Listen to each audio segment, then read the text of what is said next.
নির্বিশেষে সমস্ত শ্রেণী পেশার এবং রাজনৈতিক দল সৌদি সমাজ সবাই প্রতি আমি আহ্বান জানাবো, যার যার অবস্থান থেকে আপনারা রাস্তায় নেমে আসেন।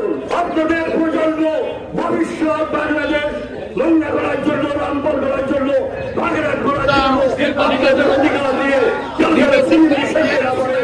আমাদের সন্তানদের কর্মসংস্থানের সুযোগ সংকুচিত করতে না পারে, ইমিডিয়েট বাধাগ্রস্ত না করতে পারে, বিদেশে বিনিয়োগ বাধাগ্রস্ত করতে না পারে, এই বাংলা বলতে অন্য হাতে তুলে দেওয়ার চক্রান্ত ষড়যন্ত্রের বিরুদ্ধে বাংলাবাসী বাগেরহাটবাসী রক্ত দিয়ে জীবন দিয়ে বাগেরহাটবাসী কুড়ির কামড় হরিণ বাঘের সাথে লড়াই করে তারা টিকে রয়েছে। দুর্যোগের মধ্যে যে কোনো শক্তির বিরুদ্ধে, এই অপশক্তির বিরুদ্ধে নির্বাচন কমিশন যতই শক্তিশালী হোক না কেন তাদেরকে আমরা অবহেলিত ঘোষণা করবো।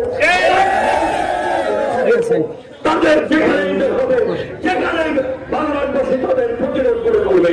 তাদের সিদ্ধান্ত পুনর্বিবেচনা না করলে আমরা সম্মিলিতভাবে ঢাকায় গিয়ে আমরা বাংলাদেশের উদ্যোগে নির্বাচন কমিশন ঘেরাও করা হবে, এই বন্দর অচল করে দেওয়া হবে, অচল করে দেওয়া হবে।